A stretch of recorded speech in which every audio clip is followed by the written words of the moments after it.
보는 건데 선생님이 뭐라 했냐면 피제수와 몫은 그렇지. 정비례한다. 정비례한다는 거는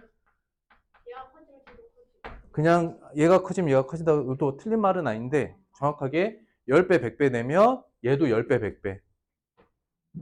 제수랑 몫은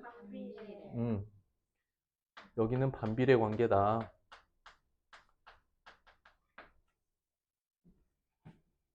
오케이? 그래서 일단 나눗셈 하는 거 1번 어떻게 하죠? 소수점을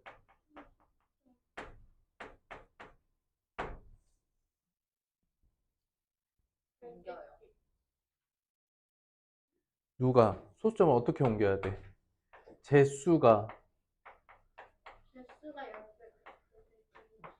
자연수 되도록 조정. 옮긴다. 그게 뭐냐? 조정해라. 어떻게 조정하는지 알죠? 즉 제수가 지금 소수 상태면 자연수가 되도록 얘가 10배, 100배가 되면 얘도 따라서 10배, 100배가 돼야 전체 몫은 안 바뀌는 거지. 이해됐어? 확실해? 그래서 되도록 조정하고 두 번째 그러면 몫의 소수점은 어디에다 맞춰? 피제수의 소수점에 맞추죠.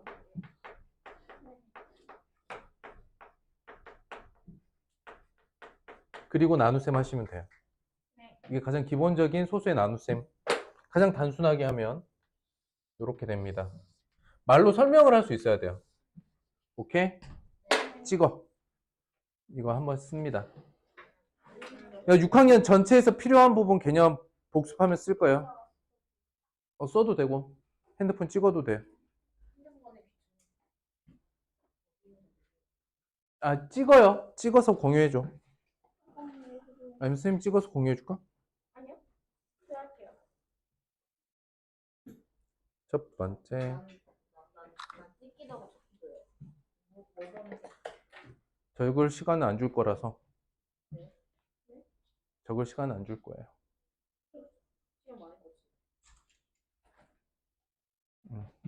지웁니다. 요거 이제 문제 풀고 지울게요. 자, 보자. 바르게 짝지은 것. 이게 무슨 얘기냐면 왼쪽은 나눗셈 결과를 미리 알려준 거죠. 그러면 생각을 어떻게 해? 이게 물어보는 거야. 맞지? 이게 지금 물어보는 거야. 이 나눗셈 하세요라고 물어본 거야. 그런데 보면 지금 모든 제수가 자연수 상태죠. 피제수가 소수 상태죠. 여기까지 이해됐어요? 그래서 얘가 생각의 순서로 보면 얘가 1번이야. 그럼 얘를 어떻게 생각해? 소수점 일단 무시하고 나눗셈을 생각하고 소수점 자리만 맞추는 거죠. 됐습니까? 1번 보세요. 1번 맞아요? 틀려요? 맞아요. 2개 같고 그럼 여기서도 66에서 2개 같다. 이거 맞네요. 2번 볼게요. 소수점 몇 칸 이동했어요? 한 칸 이동했죠. 그럼 여기서도 한 칸 이동해야 되니까 얼마여야 돼? 6.6이었어야 돼. 자, 여긴 소수점 몇 칸 같습니까? 2칸 이동이죠. 그럼 여기서도 몇 칸? 2칸. 그럼 어떻게 돼? 1.32가 됐어야 맞아. 자, 여기서 소수점 몇 칸? 4번. 소수점 하나 이동했죠. 그럼 몫에서도 소수점 하나 이동해야 되죠. 그러니까 어떻게 돼? 14.2여야 맞는 거지. 자, 여긴 소수점 몇 칸? 2칸 이동해서. 그럼 여기서도 2칸. 얼마? 0.27 2칸 가면 이렇게 됐어야 됐다. 답도 교정해 놓으시고. 근데 왜 그러냐라고 물어보면 여러분들이 실제 대답하기에 설명하기에 이렇게 여러분들이 답도 이렇게 나와야 돼요. 설명이 가능해야 된다. 스스로 설명하기 연습을 진짜 많이 하셔야 돼요. 왜 설명하기를 하냐면 1번 뭔가 외웠던 거를 상황을 이해하지 않고 내용을 이해하지 않고 그냥 외우잖아. 외우는 걸 오래 못 가요. 그 암기가. 이해하면 되게 오래 가거든요. 두 번째는 이해하고 있으면 까먹었어도 생각이 나요. 어떻게 했었더라? 맞다. 이랬지? 외우는 건 외우는 거예요? 맞죠? 그리고 외웠는지 안 외웠는지 설명하기로 하긴 하라는 거고, 사실은 안 외워도 나랑은 상관없지 않겠어? 여러분들이 못 외웠어, 까먹었어. 나랑은 상관없지. 여러분들이 고통스럽지. 그래서 외우라는 거. 선생님이 그래서 점검하는 거고.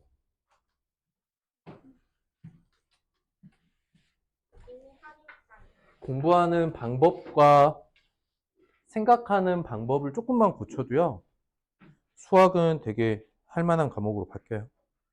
자, 봅니다. 2번 물어보는 거 뭐죠? 지금 묻는 거 뭐예요? 물은 비. 그치, B를 물어봤죠. 이렇게 해야 돼. 맞아? 자, 조건을 봤어. 조건은 수도 나와 있는데 여기서 중요한 게 뭐야? 전체 학생 수에 대한. 누가 기준량이고 누가 비교량이냐 이걸 찾아야 되는데 봐봐. 전체 학생 수에 대한 뭐뭐에 대한 이게 뭐야? 이게 뭐야? 기준이야.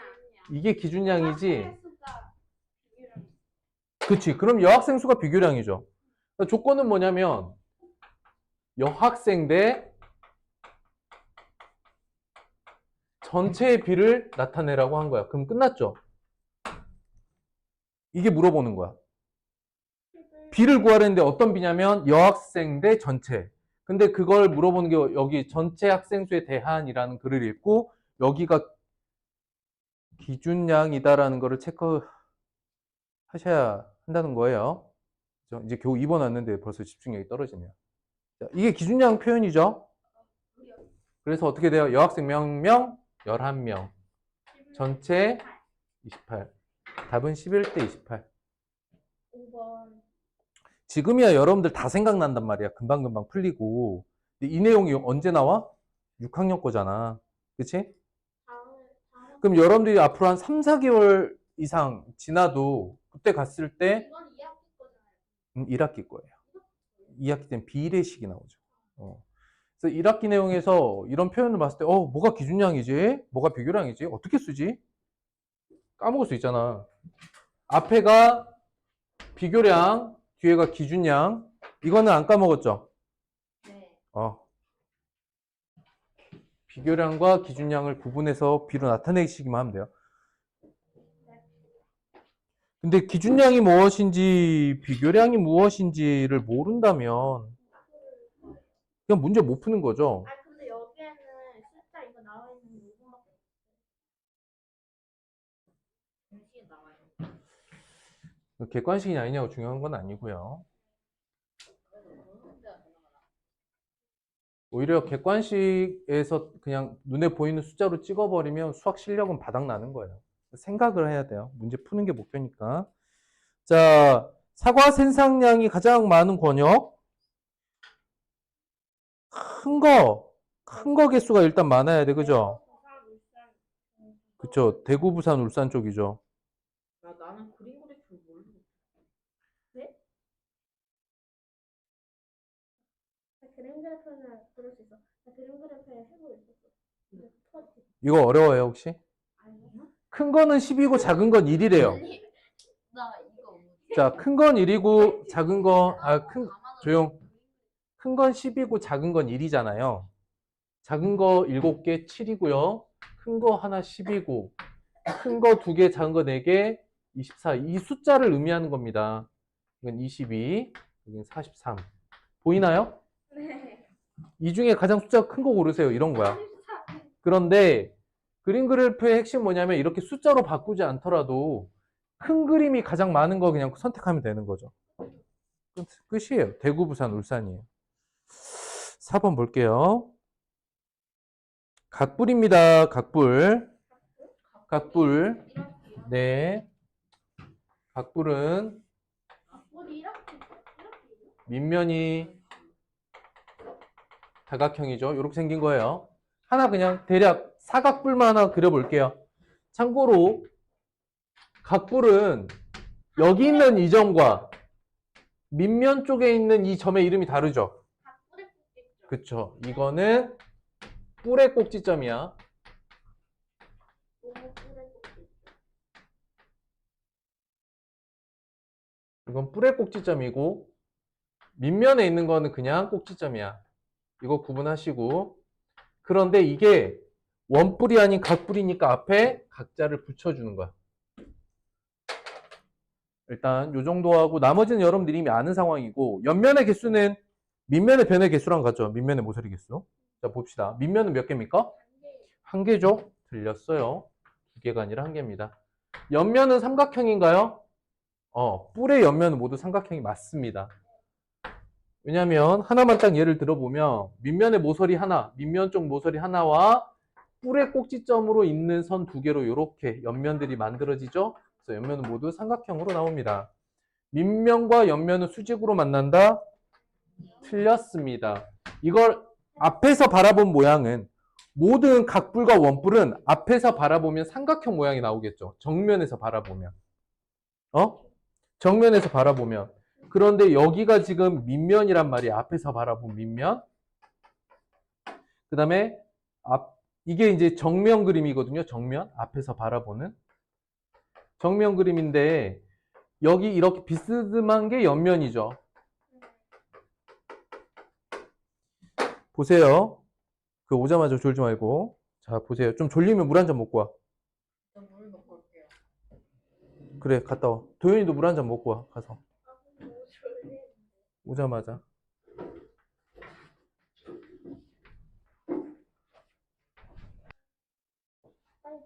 가방 옆자리에 둬.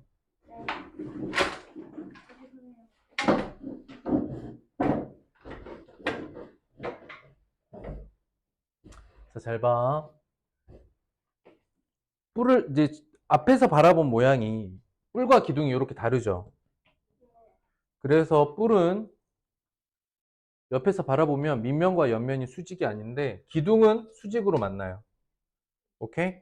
그래서 단순히 뿔은 수직이 아니다 보다는 밑면과 옆면이 수직으로 만나면 이건 누구에 대한 이야기야? 각기둥에 대한 이야기야. 됐어? 각기둥에 대한 얘기야. 면의 수와 꼭지점의 개수는 같다.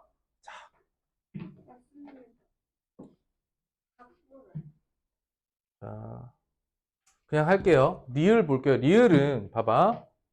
밑면의 모양이 네모야. 네모각형. 그러면 가장 작은 변의 개수를 가지고 있는 다각형이 삼각형이죠. 그럼 여기가 3, 4, 5 이렇게 되면 면의 개수는 우리가 면의 개수, 모서리 개수, 꼭지점 개수를 밑면의 모양으로 결정하라 그랬죠. 자, 일단 사각뿔이긴 한데 삼각뿔부터 봅시다. 면은 몇 개 나오냐면 무조건 밑면 하나에 옆면이 3개죠.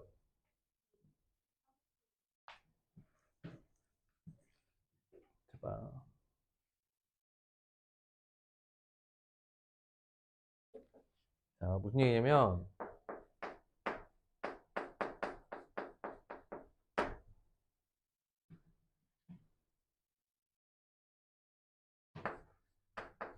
면하고 꼭지점에 대한 이야기만 할게요. 나중에 기둥도 사실은 이렇게 구분은 해야 되는데 선생님이 뭘 기준으로 개수를 세라 그랬지? 밑면의 모양. 밑면이 삼각형이면 밑면의 모서리 하나당 면이 하나씩 만들어지죠. 모서리 하나당. 그리고 밑면이 하나 더 들어가지. 그러니까 면이 몇 개 돼? 3 더하기 1개가 되는 거야. 이렇게 세야 돼. 그냥 4개가 아니라 옆면 3개, 밑면 하나. 근데 꼭지점이 어떻게 돼? 밑면에 몇 개 있어? 밑면에 3개 있고 각뿔의 꼭지점은 항상 몇 개야? 하나지. 자, 사각뿔 볼까? 면이 몇 개 나와? 옆면 4개, 밑면 하나. 옆면 4개는 밑면의 각 모서리 하나당 옆면이 하나씩 이렇게 위로 올라오는 거죠. 그래서 4 더하기 1. 근데 꼭지점 어떻게 돼? 밑면에 몇 개? 사각형이니까 4개. 밑면에 4개. 뒤에 1개. 그리고 뿔에 하나. 4 더하기 1. 자, 오각뿔은 면이 몇 개 나와? 옆면 몇 개? 옆면 5개. 밑면은 항상 하나. 꼭지점 밑면에 몇 개? 5개. 꼭지점 하나. 항상. 이렇게 써야 돼요. 이렇게. 개수를 셀 때. 오케이? 여기서 따로 개념 정리할 건 없어요. 복습만 해봤습니다. 그래서 결론은 어떻게 돼? 각불은 면의 개수와 꼭지점의 개수가 항상 같나요? 아니요. 같죠? 왜냐면 이 원리를 알아야 돼요. 세는 방법. 기억나요? 기억 안 나요? 나요. 기억나요? 오케이. 여러분들이 항상 각불이든 각기둥이든 꼭지점, 면, 모서리 각각의 개수를 셀 때 뭘 기준으로? 밑면 모양. 밑면 모양. 기억납니까? 답은 니은과 리을. 니은, 리을이죠?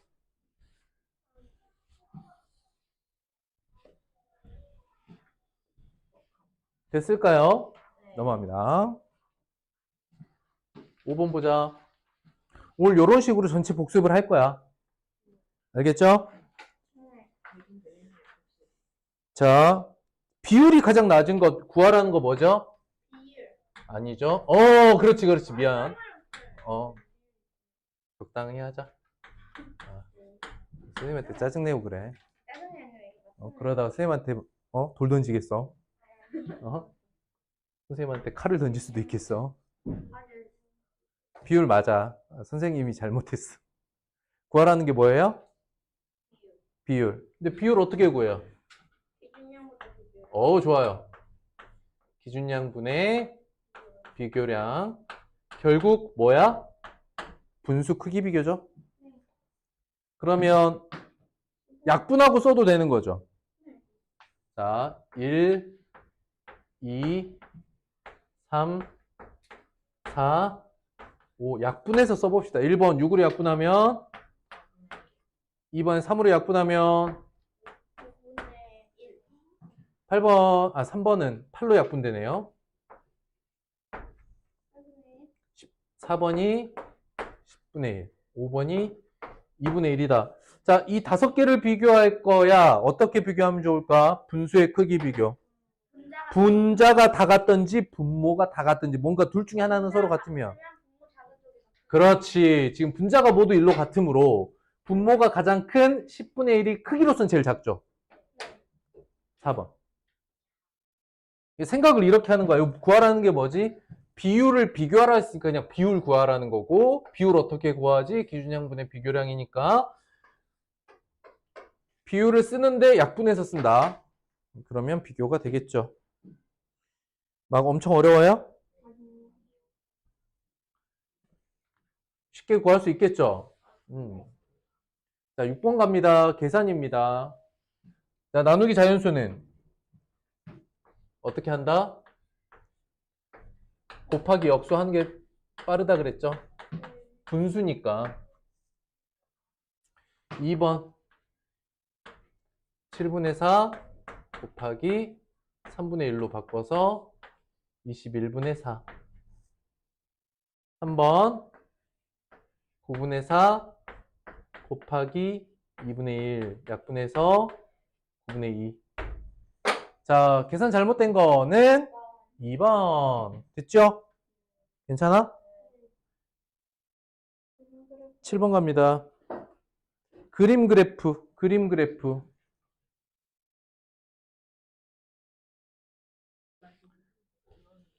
그림 그래프는 큰 값을 서로 비교하기에 좋겠죠. 그런데 3번 같은 경우는 그러니까 서로 다른 대상을 비교하는 거잖아. 그림 그래프는. 근데 연도별 키의 변화는 그 한 사람에 대한 거니까 어떻게 하는 게 좋아? 선그래프가 낫겠죠. 막대 그래프나 꺾은 선 그래프가 더 맞겠습니다. 답은 3번이겠죠. 뭐 어렵지는 않아서. 자, 8번으로 바로 갑니다. 자, 계산을 소수로 나타내래요. 방법이 여러 가지입니다. 자, 보세요. 보세요. 1번 선생님 따라 쓰세요. 직접 나눗셈 한다. 그러면은 실제로 2 나누기 8이라고 쓰고 어떻게? 0점 하고 0 내리고. 자릿수 맞추고 0점 소점 하나 더 써서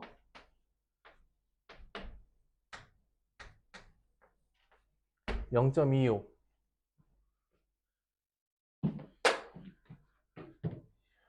2번 분수 계산 가능합니다. 왜냐면 우리가 짝공수를 배웠거든. 2 곱하기 8분의 1로 바꾸면 약분해서 4분의 1이 되죠. 맞아요? 네. 여기까지 왔어? 네. 자, 4의 짝공수 누구야? 25. 그렇지. 분모 분자에 얼마 곱해? 25를 곱하면 100분의 100분의 25가 돼서 0.2. 0.25 이렇게 고쳐 쓸 수 있다. 뭐가 맞아요? 둘 다 맞아요. 상황에 맞게 여러분들이 쓰기 편한 쪽으로 쓰시면 돼요. 네. 결론은 둘 다 할 줄은 알아야 돼. 둘 다 할 줄 알아야 돼요. 뭐 이 정도면 되지 않겠어요? 뭐가 있어요 또? 얘기해도 돼요. 기억이 안 나는데 뭐가 있었던 것 같아요. 아니요. 자, 됐어요? 네. 아, 이거 어느 도시의 인구는 아니 이거 자, 지워 될까요? 인구가 자, 뭐에 대한 뭐의 비죠? 넓이에 대한 인구의 비율. 인구 얼마야? 52만 4천 명. 대 아니라 나라. 넓이는 400제곱킬로미터죠. 그럼 이걸 비율로 나타내라고 했으니까 여기서 비율은 사실은 어떻게 돼? 여기를 요렇게만 쓰면 비율이라고 그랬죠. 기억납니까? 비와 비율은 여기 대부분을 나눗셈으로 이렇게 바꿔주면 이게 비율이 돼요. 그러면 공 2개 떼고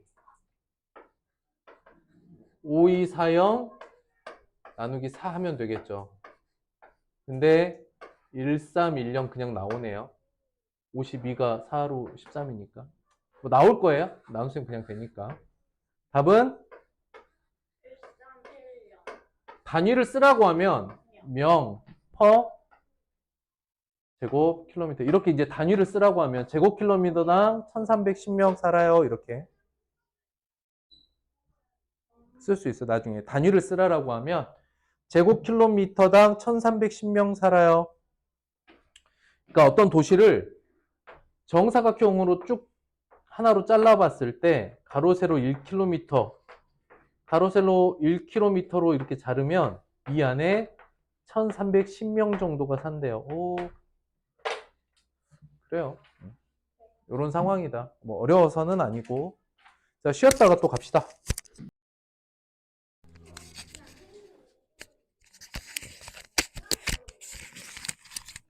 자, 봅니다. 정육면체 건널비예요. 건널비나 부피나 10번은 안 해도 될 것 같아서 쉽죠? 그림 너무 쉬워서 11번 바로 갑니다. 도형 문제는 그냥 그리세요. 습관적으로 그냥 그리시면 돼요. 정육면체 한 모서리의 길이가 5인 상태의 정육면체 건널비죠. 건널비면 한 면의 넓이의 몇 배? 6배. 한 면 넓이 곱하기 6면체니까 6개 이렇게 하면 돼요. 한 면에 지금 넓이가 어떻게 돼요? 그쵸? 5 곱하기 5 곱하기 6 해서 150 해서 도형 문제 풀 때는 글로만 나와 있더라도 그림 그리는 습관을 꼭 반드시 갖기 바랍니다. 12번으로 갑니다.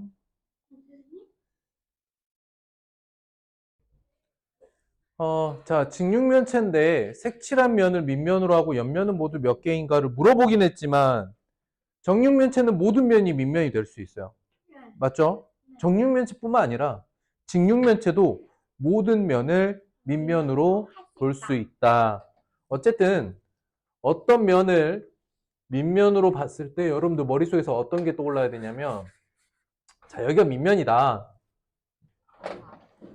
그러면 한 모서리당, 이 한 모서리당 옆면이 하나씩 세워지는 거죠. 몇 개?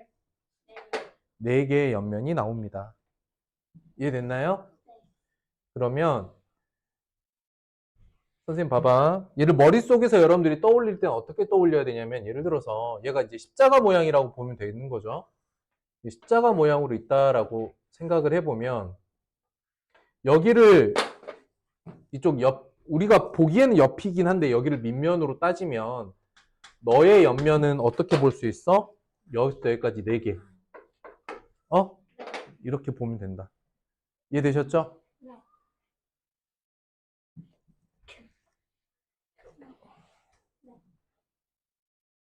3번.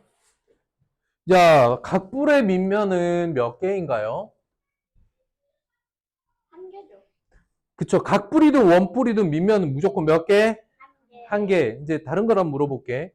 지금 밑면이 팔각형이야. 옆면 몇 개야? 팔각불이야. 팔각불. 옆면 몇 개야? 8개. 그렇지. 바로 이렇게 떠올리면 되죠. 밑면의 모양대로. 자, 더 작은 결과를 구하세요. 물론 직접 나눗셈을 해도 됩니다. 1번. 그래서 뭐 해? 직접 나눈다. 그러면 27 나누기 8을 하는 거야. 멀리 가는 거야. 봐봐. 3, 8에 24, 30, 3, 8에 24, 60, 7, 8에 56, 40, 40. 첫 번째 나눗셈 3.375.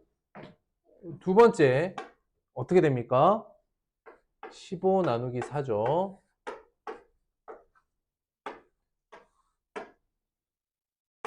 3, 4, 12, 30, 4, 7에 28, 20,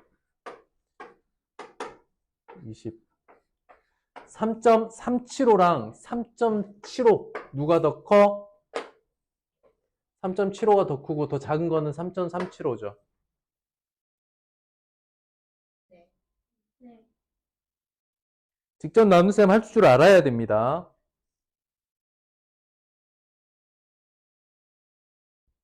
자, 선생님이 이걸 직접이라고 쓴 이유는 그러면 뭐도 있어? 분수로 하는 방법도 있어.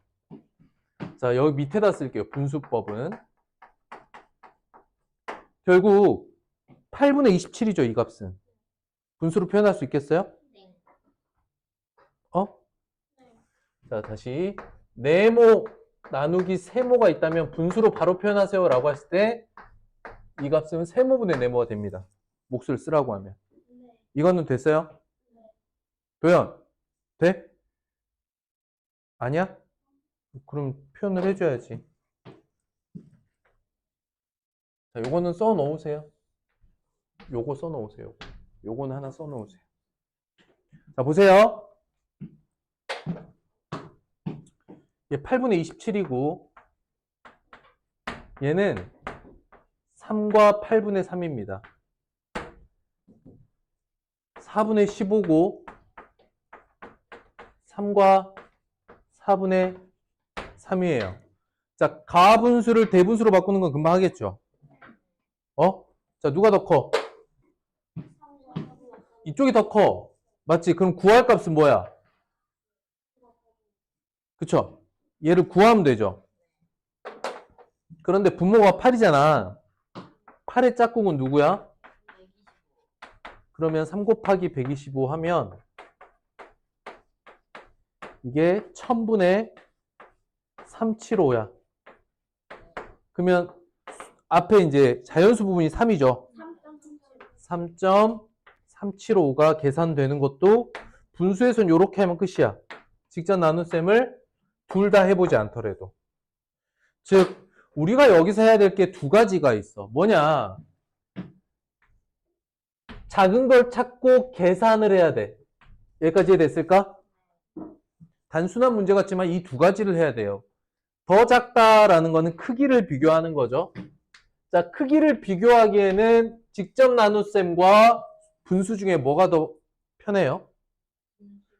그쵸? 분수로 보는 게 누가 더 크냐 작냐를 보기에는 분수로 보는 게 편하죠. 왜? 자연수 부분 같고 분수에서 분자 같으니까 분모가 더 작은 쪽이 크죠. 그럼 분모가 더 큰 8분의 3이 더 작단 말이야. 일단 둘을 비교하기에도 분수가 편했죠. 두 번째, 그러면 8분의 3을 실제 3 나누기 8을 나눗셈을 할 거냐가 아니라 2, 4, 8과 같은 수는 5, 25, 125와 같은 짝꿍수들이 있죠. 이걸 알아두면 좋은 게 쉽게 분모를 10, 100, 1000을 만들어주면 소수로 바꾸는 것도 금방 할 수 있습니다. 이해됐을까요? 뭐가 맞아요? 둘 다 맞아요. 직접 나눗셈도 맞고 분수로 푸는 것도 맞는데 결론은 뭐야? 둘 다 할 줄 알아야 된다. 왜? 둘다 써먹으니까. 그러니까 문제에서 풀 때, 이 문제는 그냥 차라리 직접 나눗셈이 더 좋겠다. 또는, 분수로 비교해서 바꾸는 게 더 낫겠다. 이런 판단까지 할 수 있으면 그게 최고겠죠. 그러니까 무조건 계산하세요. 그래서 무조건 나눗셈 하는 것도 틀린 방법은 아니지만 생각이 너무 닫혀 있는 거고, 내가 이 문제를 내가 아는 것 중에 뭘로 풀지를 자꾸 연습하는 게 수학이에요, 사실은. 나에게 해결해야 될 문제가 다가오면 내가 알고 있는 수학 지식 중에 무엇을 사용하여 해결할 것인가를 생각을 해야지 문제 푸는 방법을 외우면서 가잖아요. 초등학교까지는 수월하게 사실 할 수 있어요. 즉, 선생님한테 설명 들은 대로 따라서만 풀어도 답이 나와요. 초등학교 수준에서의 수학은. 그런데 이제 여러분들이 6학년 지나고 또 언젠가 중학교 거 공부하지 않겠습니까? 벌써 6학년 거 끝나면. 이제 그때 가면 자꾸 물어보는 게 어떻게 푸는지는 니네가 결정해. 근데 문제를 분석해봐. 자꾸 이렇게 물어볼 거야. 문제가 실제로 여러분들한테 요구하는 게 그런 거예요. 직접 해봐. 자, 2와 4 사이를 8등분한 겁니다. 화살표가 가리키는 곳을 소수로 나타내세요. 자, 우선은 2와 4의 딱 가운데 값이 얼마겠어? 3이요. 그치. 이걸 먼저 찾았어야 돼. 3. 자, 그 다음에 2와 3 사이를 몇 칸으로 쪼갰어? 4칸. 4칸 중에 몇 번째? 3번째. 세 번째 수야. 우리는 이걸 분수로 바로 쓸 수 있다는 거지. 2를 지났으니 2고 크기 2를 4등분한 것 중에 세 번째 수다. 자, 우리는 분모 2, 4, 8 보면 짝꿍수를 곱하고 싶죠. 얼마예요? 4의 짝꿍? 25 곱해야 되지. 그럼 100이 되죠. 그럼 3에도 똑같이 얼마? 25를 곱하겠죠. 100분의 75죠. 2.75 이렇게 분수로 알아보시면 되겠습니다. 이게 가장 간단한 방법일 것 같아요. 괜찮나요?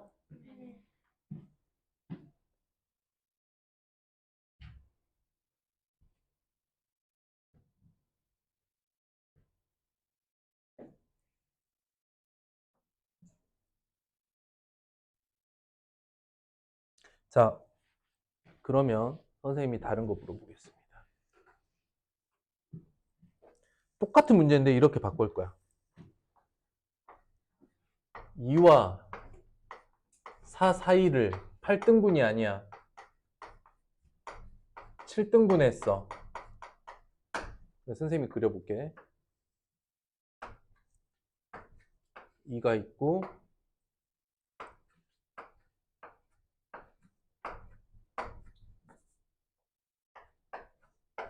몇 등분?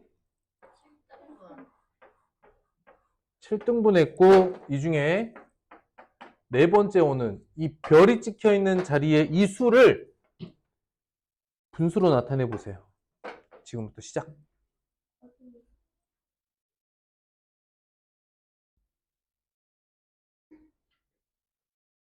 너무 못 그렸네. 네 번째 수. 이거는 조금 어려울 거야. 근데 분수의 의미를 잘 파악했으면 할 수 있어요.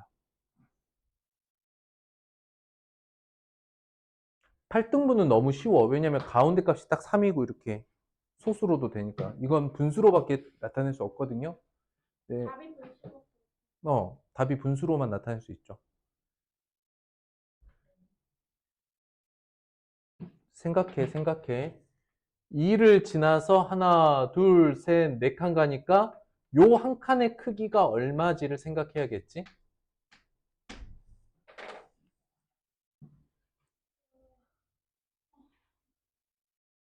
하나씩 순서대로 생각하면 돼.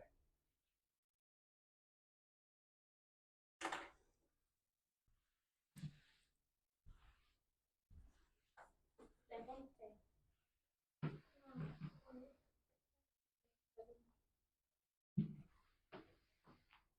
좀 기다려 볼게요.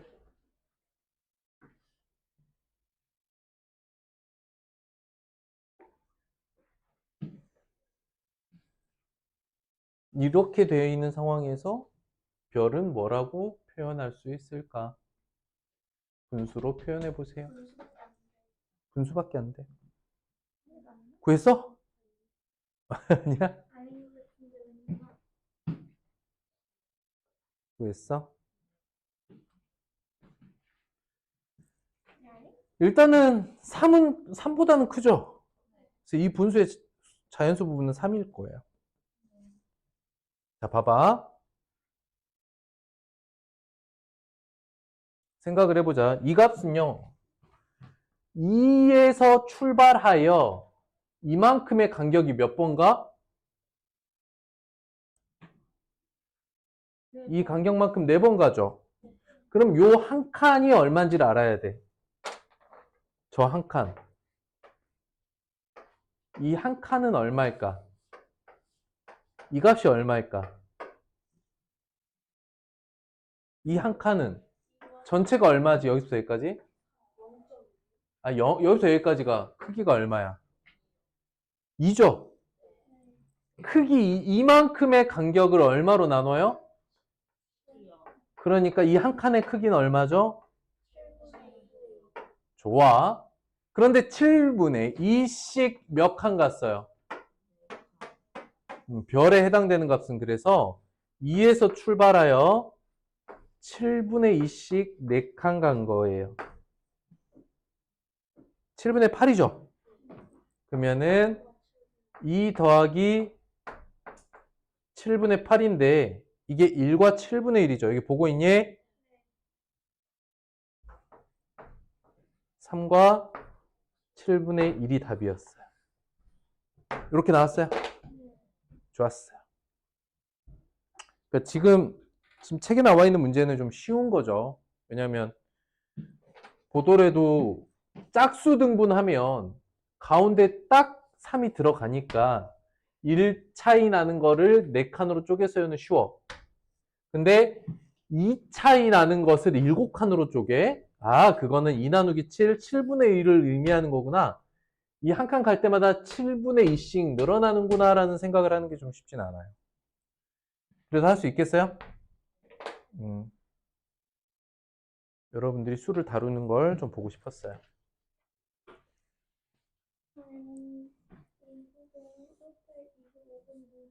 15분에 이것도 좀 써 놓으세요.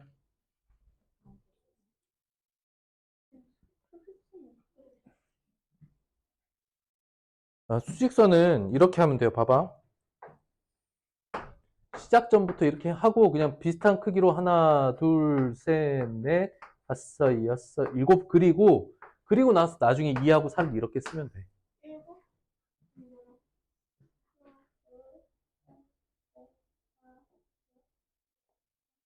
칸은 1하고 4를 먼저 쓰지 말고 2하고 4를 먼저 쓰지 말고 2만 쓰고 그냥 7칸을 적당히 칸 개수에 맞춰서. 됐나요? 썼어요? 이해했어요?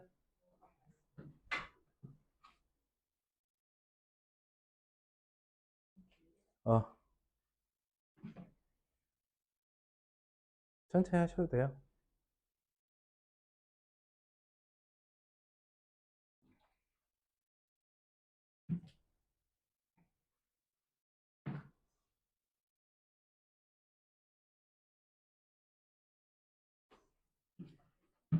칠 번 풀어보세요. 17번 지금 풀어보세요.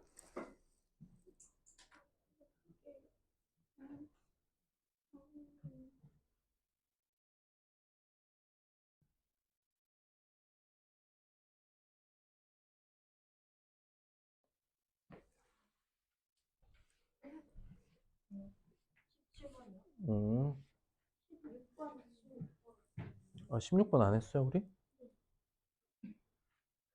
아, 일단 16번은 같이 풀고 17번은 여러분들이 풀어볼게요. 16번 볼게요. 자, 골 성공률은, 자, 이거 16번 저거 문제 풀기 전에 백분율 복습합시다. 백분율 1번 정의는 뭐죠? 백분율의 정의는 뭐지?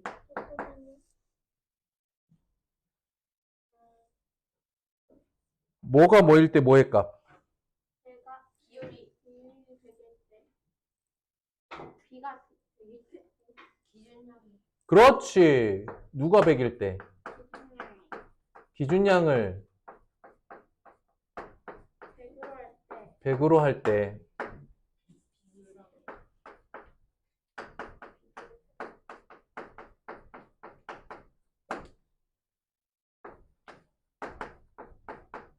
그때의 비교량. 우린 주어져 있는 B의 분수의 성질을 이용해서 기준량을 100으로 늘릴 수 있으면 비교량도 늘릴 수 있죠. 자, 2번 백분율 계산은 어떻게 하더라? 백분율이요? 100 곱하기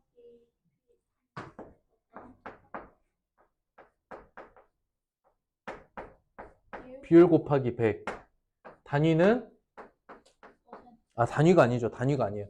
자, 백분율은 단위가 아닙니다. 기호예요. 기호로는 이렇게 쓰고 퍼센트라고 읽는다. 여기까지 됐나요? 16번이 백분율이죠. 자, 요거 개념이에요. 이렇게 설명할 수 있어야 돼요. 9번이요? 백분율 물어보면 백분율이 뭐야? 기준량을 100으로 했을 때의 비교량이 백분율이야. 백분율은 어떻게 계산해? 비율 곱하기 100. 기호는 뭐지?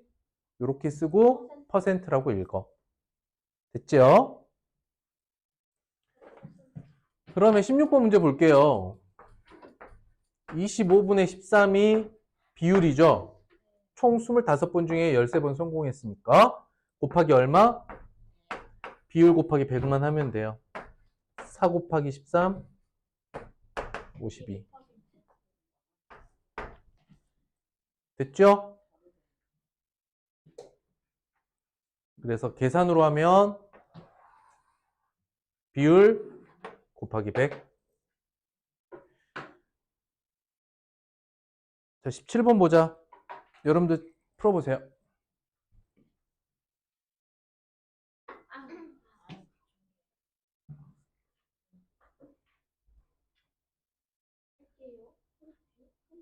할게요. 17번 직접 풀어보세요.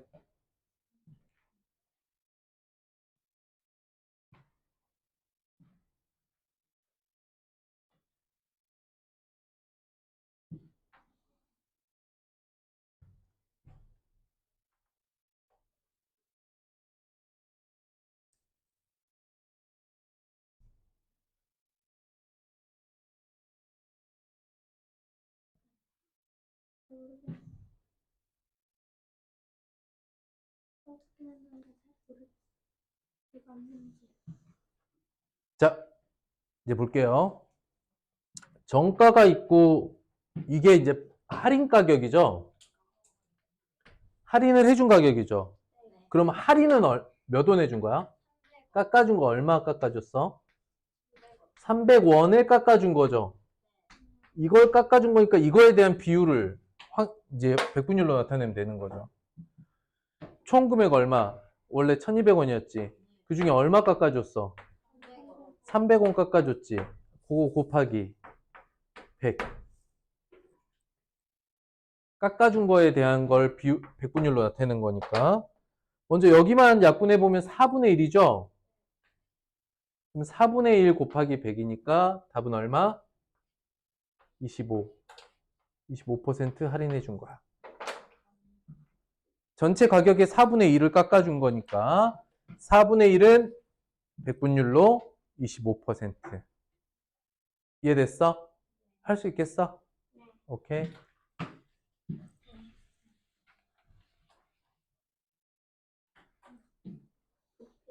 18번 봅니다.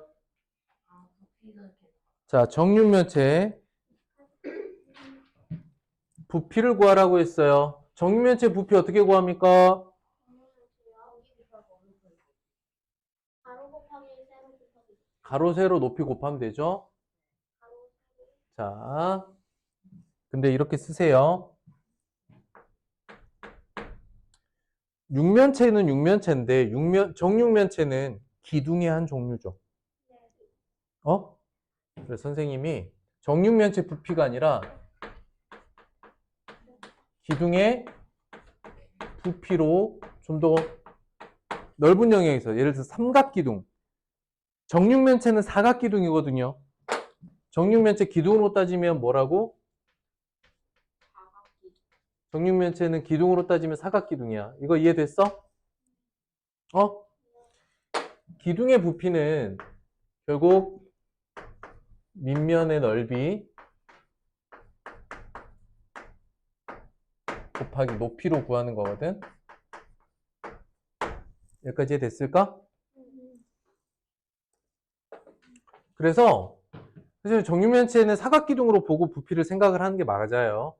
근데 밑면이 어떻게 돼요?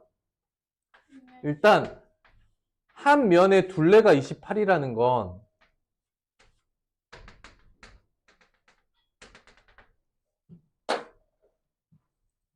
한 면을 기준 잡았을 때 이렇게 4개의 모서리의 합이 28이라는 뜻이죠. 한 면에 걸려있는 모서리는 4개니까 그게 28이면 한 모서리의 길이는 얼마야? 7이죠. 맞아요? 정육면체니까 7, 여기도 7이죠. 사실 답을 구하라고 하면 어렵진 않아요. 7 곱하기 7 곱하기 7 7 곱하기 49라고 쓰면 350에서 7 하나 빼면 되니까 343. 그래서 기둥의 부피는 나중에 삼각기둥, 오각기둥, 뭐 몇각기둥, 원기둥 다 상관없이 원기둥까지도 그냥 밑면의 넓이 곱하기 높이로 부피를 구한다. 밑면의 넓이가 정사각형 7, 7이죠.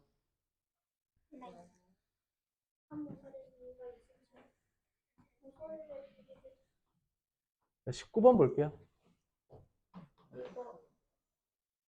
한 모서리의 길이가 2인 정육면체가 있어. 5배로 늘리면 겉넓이는 몇 배가 되는가? 일단 선생님이 직접 계산해서 비교해 보고요. 상황을 설명을 해 볼게요. 잘 봐봐. 처음에는 얼마짜리? 2짜리. 처음에는 2로 되어 있는 거. 겉넓이 비교할 거죠. 그러면은 2 곱하기 2가 6개 있어요. 24예요. 끝이죠? 네, 근데 24. 또? 아니요. 그 5배로 늘린대요. 5배로 늘리면 이제 모서리 길이가 얼마가 되는 거야? 좀 더 크게 그리면 되겠지.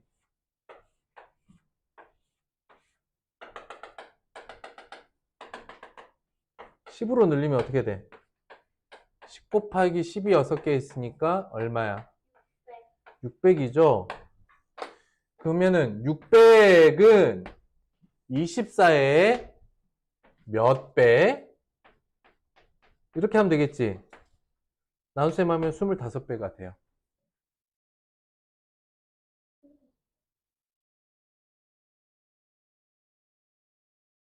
근데 생각을 좀 해보자.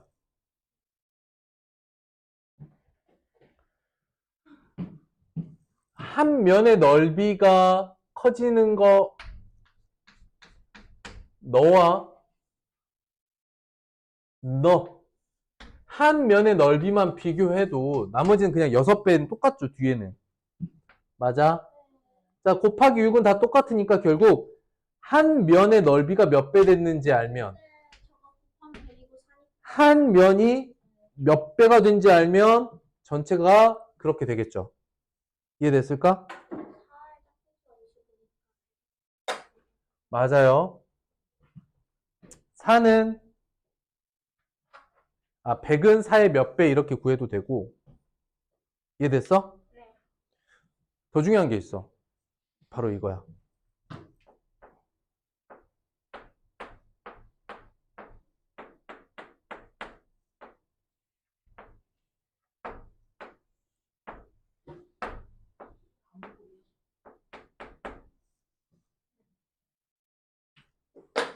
잘 보세요. 여기가 원래 2라고 하면, 이렇게 한 칸이 2라고 하면 5배가 되는 10과 10은 가로로도 5칸, 5배 늘어났으니까 세로로도 5칸 이렇게 쪼개지겠죠. 됐어? 네. 자, 모든 방향으로 5배를 늘리면 넓이는 몇 배가 될까? 5칸, 5칸이니까 총 25칸으로 늘어나죠. 자, 길이를 5배 늘렸더니 이쪽으로 5배, 저쪽으로 5배, 총 25배가 25배가 되는 거지. 그래서 처음에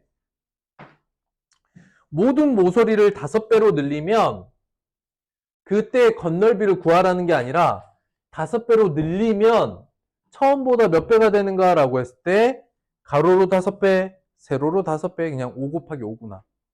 즉, 첫 번째, 이 한 모서리의 길이가 2가 아니라 20이 되든 200이 되든 131이 되든 상관없이 첫 모서리의 길이가, 첫 번째 정육면체 모서리의 길이가 2가 아니다 하더라도 어떤 정육면체가 있을 때 또는 어떤 입체도형이 있을 때 어떤 입체도형이 있을 때 모든 길이를 5배로 늘리면 새로 만들어진 도형의 건널비는 25배가 될 거야. 이해가 됐어? 아니야? 괜찮아? 자, 다시. 어떤 입체도형이든요. 어떤 입체도형이든 건널비를 구하려고 해. 근데 직접 구하는 게 아니라 몇 배가 됐는지만 궁금해. 그러면 모서리가 늘어난 배수를 2번 곱하면 되겠죠.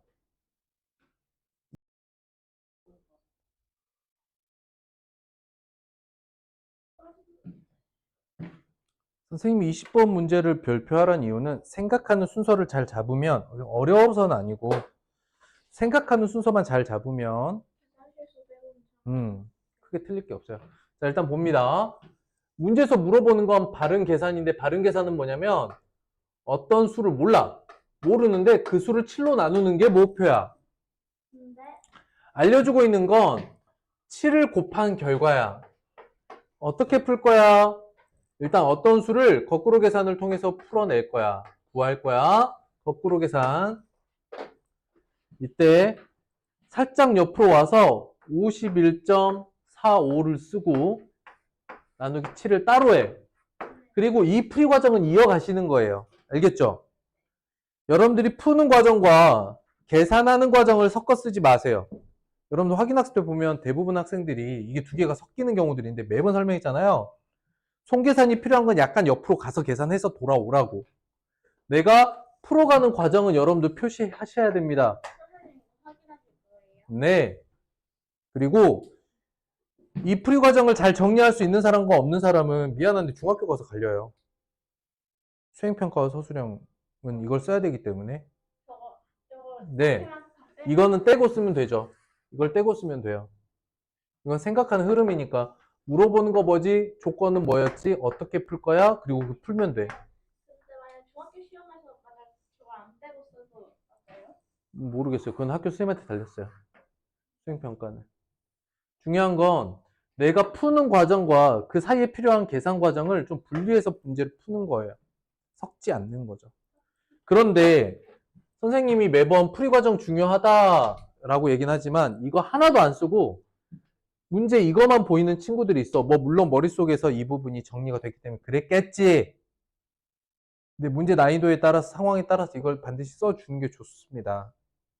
그냥 딱 봐도 뭘 계산하는지 알겠으면 굳이 안 써도 되는 건데. 딱 봐도 그림 그래프는 안 써도 돼요. 7, 7에 49 자릿수 맞추는 거 할 수 있겠죠?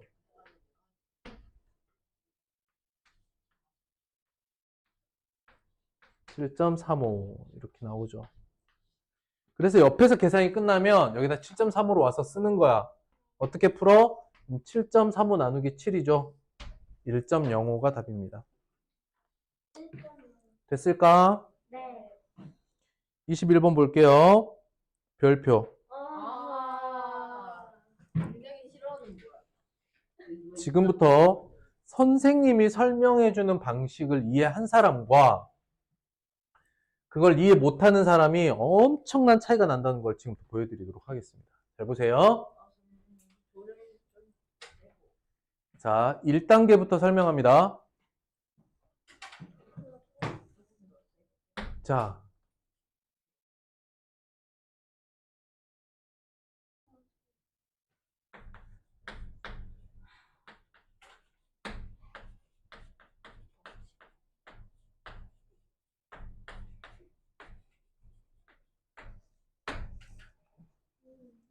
저 계단 모양이에요? 네. 여러분들 계단 모양의 둘레와 넓이를 이해한다면 이 문제도 쉽게 풀 수 있어요. 둘레 구해보세요. 그래요?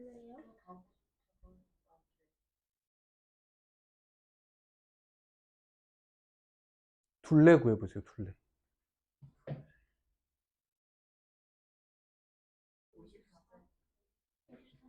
어떻게 구했어요?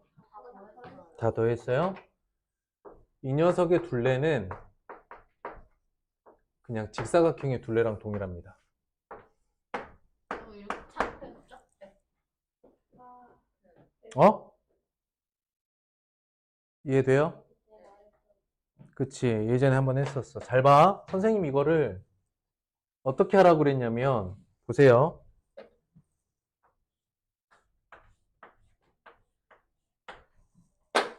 선생님 잘 따라와야 돼. 네. 둘레를 구할 거니까 이 빨간색 선을 모두 가로 방향에 있는 선이라고 생각해 보면 얘를 여기 왔다가 붙여버리고 얘를 이쪽으로 와서 연결할 수 있죠. 맞아요? 그러면 이 길이 더하기 이 길이 셋 더한 건 빨간색 길이 3개 더한 건 뭐와 같아? 15와 동일하겠죠. 그 다음 자 파란색 길이 따라와 보세요. 이 파란색 길이 세로 방향 이 파란색 길이는 이쪽으로 옮겨와서 붙으면 뭐가 되겠어? 이 길이랑 같겠죠. 그래서 계단 모양의 도형이 이렇게 있는 게 아니라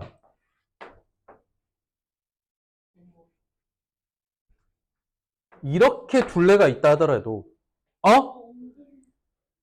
이 둘레는 뭐와 같아? 이 직사각형이 둘레랑 같죠? 보고 있어? 진짜 이해됐어? 봐. 꼭 봐야 돼. 설명할 때 꼭 보세요. 머릿속으로 야, 계단 모양의 둘레는 직사각형이랑 같아 외우지 말고 생각해보면 가로 방향에 있는 이 떨어져 있는 빨간 거 다 모으면 뭐가 돼? 그냥 이거 하나가 되잖아. 그지? 그럼 이쪽도 세로 방향에 있는 길이가 각각 같지도 않고 다르다 하더라도 상관없지. 이 파란색 길이를 모두 더하면 이쪽 세로 길이 하나랑 똑같으니까. 결국 이거 더하기 이거의 몇 배? 2배.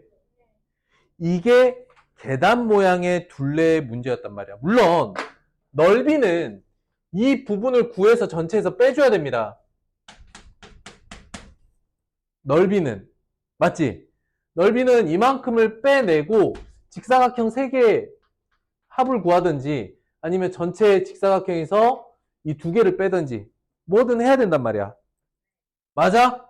자, 힌트야. 지금 방금 계단 모양의 둘레를 해결하는 문제 힌트를 줬어. 다음 입체중에 뭘 구하라 그랬죠? 건널비예요. 그러면 저기 안쪽에 이쪽 안 보이는 쪽이 있긴 하지만 쌤이 마저 그려볼게요. 어느 부분이냐면 보여요? 네, 그냥 점선으로 안 하고 실선으로 그려버릴게. 봐봐. 저 안쪽에서 어떤 일이 생기냐면 요 부분이 있다고. 이 부분. 숨어있는 부분. 맞지? 숨어있는 쪽, 잘려나간 쪽 면이 몇 개 있니? 3개가 있죠. 그러면 쌤이 번호를 붙여볼게요. 저기 안쪽에 있는 면이 1번, 이쪽 옆에 붙어있는 면이 2번, 바닥 쪽이 3번이라고 해보자. 이 3개의 면이 어디로 이동이 가능해? 어디를 채울 수 있어?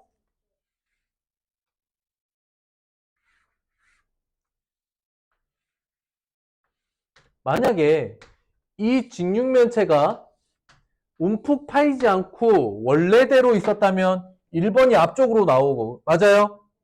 2번이 저쪽으로 가고, 맞아요? 3번이 위에 가서 붙으면 여기 잘려나간 부분이 있기는 하지만 건널비 입장에서는 이 3개의 면이 어때요? 모두 채워지죠? 그러니까 입체도형에서는 부피는 요만큼을 떼는 만큼 빼줘야 되는데, 부피는 이 안쪽에 들어간 만큼 부피는 빼줘야 되는데, 건널비 입장에선 어때요? 괜찮은 게 아니라 이렇게 채울 수 있죠. 마치 평면 도형에서는 직선의 길이가 서로 채우는 것처럼 입체 도형에선 건널비가 이동하면서 채워줄 수 있는 거죠. 확실히 이해했어요?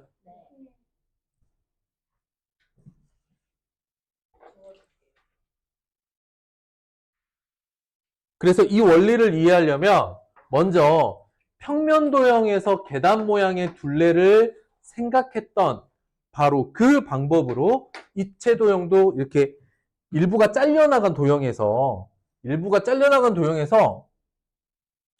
평면 도형에서 계단 문제를 떠올려 보시면 힌트를 얻을 수가 있겠습니다. 왜 계단 모양 설명했는지 이해돼요? 이해돼요? 계단에서도 평면 도형에서는 계단 모양의 둘레가 원래 직사각형의 둘레와 같듯이 이제 입체 도형에서는 안쪽으로 잘려나간 부분이 있는 저 입체 도형도 이 면이 이동을 하면서 올라서 이렇게 붙여주면 원래 직육면체의 건널비와 정육면체, 뭐 정육면체든 직육면체든 똑같으니까 정육면체의 둘레랑 넓이랑 같습니다. 그럼 얼마예요? 그쵸? 10 곱하기 10이 6개 있는 거죠. 그냥 이렇게 바로 구할 수 있어요. 끝이에요. 근데 저걸 이동시키지 못했다 그러면 큰일 난 겁니다. 왜 큰일 났을까요? 구할 수 있어요. 자, 요거 이제 지워 되죠? 자, 지금부터 선생님이 만약에 여러분들이 이 아이디어를 생각해내. 자, 보자. 만약에 저걸 그냥 구했다. 즉, 여러분들이 지금 이 상태에서요. 어떻게 해서 이 면을 옮겨서 넓이를 구했는지가 떠오르지 않은 채 그냥 중류면체 건널비랑 같다 이렇게 생각하면 지금은 목표는 뭐야? 내년 5월, 6월에도 이게 풀려야 된다는 이야기야. 이해됐어? 내년 5월, 6월 정도에 공부할 내용이잖아. 그때 가서도 선생님이 지금 설명한 내용이 떠올라야 되는 거란 말이야. 근데 만약에 안 떠올라서 하나씩 다 구한다라고 하면 저기 원래 있던 정육면체에서 파먹지 않은 면이 몇 개 있어요? 잘려나간 면은 몇 개 있죠? 3개. 그럼 안 잘린 면은 3개. 그러니까 10 곱하기 10으로 되어 있는 아직 안 잘린 거 지금 몇 개? 3개가 있는 거야. 10짜리. 맞아? 그럼 이거만 먼저 구하면 10 곱하기 10이 3개 있어요 해서 300. 이걸 구해놓고 이제 먼 길 가는 거야. 어떻게 가느냐? 일단 여기 앞면 보세요. 여기 앞면 보면 여기 길이가 4고 여기 길이가 6이죠. 어떻게 생긴 거야? 여기 길이가 4고 여기 길이가 6이야. 맞지? 그럼 이 넓이는 10 곱하기 10에서 4 곱하기 6을 뺀 값이죠. 응? 이건 100 빼기 24니까 76이야. 그런데 저기 뒤에 쓰면 1번이라고 썼던 면이 4 곱하기 6으로 돼 있죠. 맞아요? 근데 저기 뒤쪽에 가면 가로 4에 세로 6짜리 면이 분명히 있단 말이야. 앞에서 봤을 때 이게 잘려 보이지만 저기 안쪽에 보면 4 곱하기 6짜리가 저 안쪽에 이렇게 박혀 있잖아. 1번 면 저쪽 뒤에. 결국 이렇게 되면 이게 100인 거죠, 사실은. 이해됐을까? 그래서 하나하나를 구한다기보다는 물론 하나하나 구하면 이런 식으로 구하겠죠. 하나하나 구하면 이해됐어? 하나하나 구하면 이렇게 돼. 위에서 바라본 거 위에서 바라보면 여기가 4고 여기가 5예요. 그럼 또 이 부분을 걷어내는 이만큼을 걷어내는 걸 또 계산을 했는데 여기 아래쪽 3번 면을 봤더니 또 4 곱하기 5가 밑에 바닥에 보이죠? 이해됐어? 그러면 봐봐. 먼저는 걷어내고 똑같은 넓이 더하고 걷어내고 똑같은 넓이 더하고 근데 사실은 이게 여기를 채우고 이게 여기를 채웠던 거 아니야, 그지? 이해가 됐을까? 좀 설명할 때 봐라. 설명할 때 봐줘야 돼. 응? 그렇게 하지 말고. 여러 번 얘기했잖아. 자, 그래서 잘려나간 도형일 때는 잘리기 전의 도형과 어떤 관계가 있나를 꼭 생각하고 문제를 푸세요. 아시겠죠? 뭐라고? 잘린 도형은 잘리기 전 도형과 어떤 관계가 있을까를 꼭 생각해 보세요. 그래서 둘레가 됐든 건널비가 됐든 잘려나간 부분에 남는 부분이 원래 도형을 채울 수 있는가를 따져보시면 이렇게 복잡하게 계산하지 않더라도 이 도형의 건널비는 그냥 정류면체 건널비랑 똑같구나 라고 생각해 볼 수 있어요.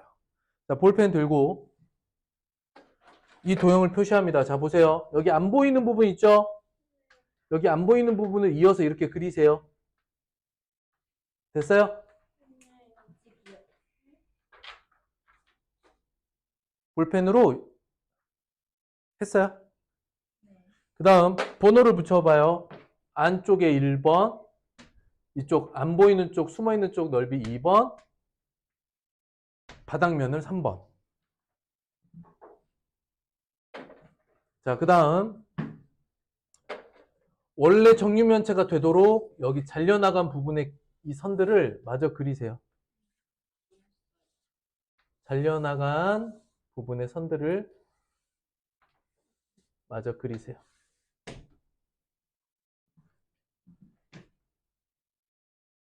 그러면 따로 화살표 표시하지 않더라도 3번이 여기 위쪽, 1번이 여기 앞쪽, 2번이 저 반대편, 여기를 이동해서 건널비를 채울 수 있다. 네. 이해돼요? 네. 그건 마치 계단 모양 도형의 둘레와도 같다. 여기까지 이해됐어? 언제나 잘린 도형은 잘리기 전 도형과 어떤 관계가 있는지를 살펴보셔야 한다는 겁니다.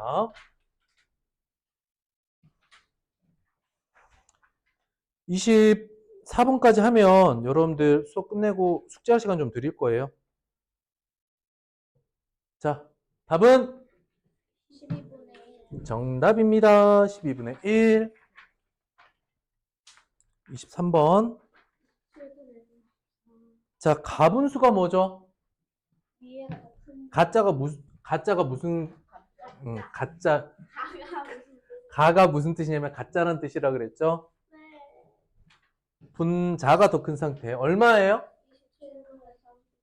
끝! 27분의 34면 끝인 거예요. 더 할 게 없어요. 그쵸? 자, 마지막 24번 문제입니다. 선생님이 옛날에 이 그림은 소야, 소 이렇게 얘기했었는데 기억나요? 색깔 다른 두 색연필 빨간색, 파란색을 준비하세요. 펜도가 있나요? 아니요, 색연필이 좋아요. 굵은 거. 자, 이렇게 빨간색. 이렇게 빨간색. 그다음에 파란색.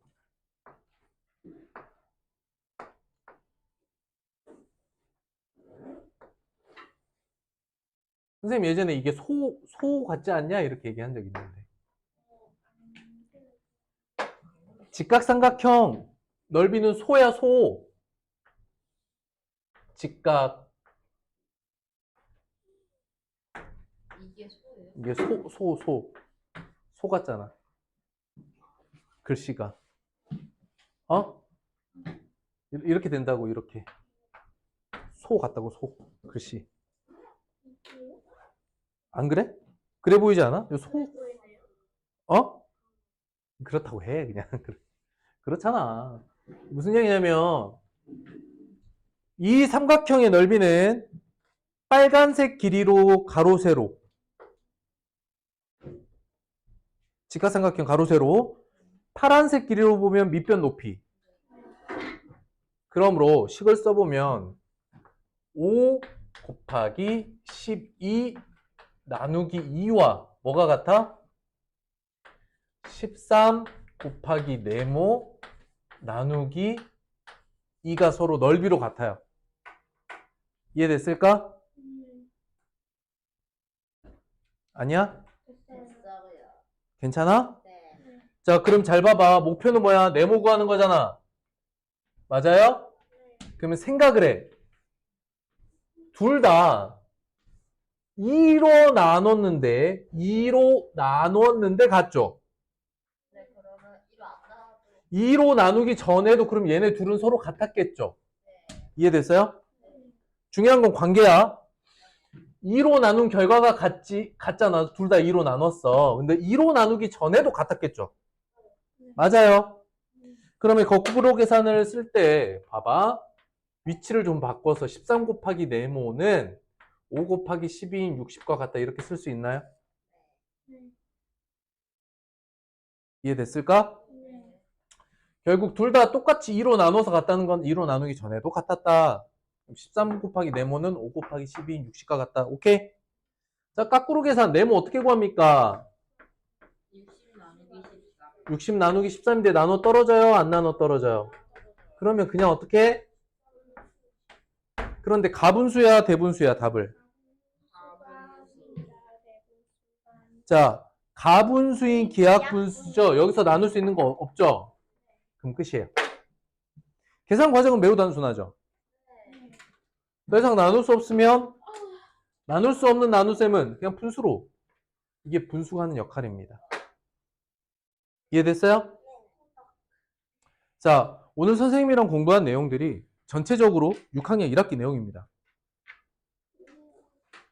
어때요? 복습도 좀 됐나요?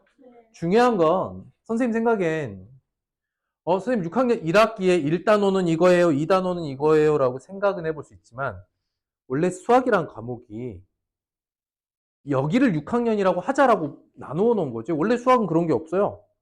그냥 쭉 있는 거야. 원래 수학 공부를 해야 될 내용은 그냥 이렇게 쭉 있는 거예요. 근데 교과서를 만드는 사람들이 야 여기까지는 1학년, 여기까지 2학년, 여기까지 3학년이라고 하자 이런 식으로 정한 거잖아. 그치? 우리가 기준을 그러면 선생님이 목표로 하는 건 뭐냐면 선생님이 여러분들 함께 하고자 했던 거는 뭐였냐면 어느 학년 거다 이런 얘기보다는 우리가 어느 수준에서 공부를 하고 어디까지 왔는지를 그냥 내용으로서 파악하면 되지 이게 몇 학년 내용이다 이런 거 굳이 중요하지 않다고 봐요. 이게 1단원이다 2단원이다 아니라 지금 봤을 때 오늘 이렇게 한 24문제 정도 봤을 때 정말 너무 어려워서 한 문제도 못 풀겠다 이런 건 아니잖아요 사실은. 웬만하면 풀 수 있겠잖아. 그치? 그럼 6학년 전반적인 흐름을 여러분들이 잘 파악하고 있다고 보시면 돼요. 아까 뭐 비율, 백분율 어디서 나왔지? 몇 단원이지? 이런 건 중요하지 않고 그냥 B가 뭐야? 비율이 뭐야? 백분율은 무엇이고 어떻게 구하지? 이게 머릿속에서 떠오르면 되는 거야. 알겠죠? 네. 다음 주도 이런 식으로 6학년 2학기 전체를 복습을 하겠습니다. 아시겠죠? 자, 숙제로는 2회차라고 되어 있는 게 이번 주 확인학습 시간까지 해올 숙제고요. 미리 입력해 오세요. 문제수 얼마 안 됩니다. 미리 입력을 좀 해오시고 오면 테스트를 볼 사람 테스트를 좀 볼 거고 테스트는 전체적으로 볼 거고요. 그린 챌린지는 지금 1, 2학기 수업 만들어 놨거든요. 여러분들 이제 그 메소릭 들어가면 1, 2학기 수업이 개설이 돼 있을 거예요. 여러분들 앞으로 들어가서 그린 챌린지도 좀 미리 해놓으시고 12월에 다음 주까지 하고 종강은 하지만 12월에는 수업 듣는 것과 상관없이 그린 챌린지는 후속 관리를 조금 더 할 생각입니다. 아시겠죠? 네. 그린 챌린지 상태는 괜찮은 안 보여요. 맞아요. 괜찮으면 맞아요.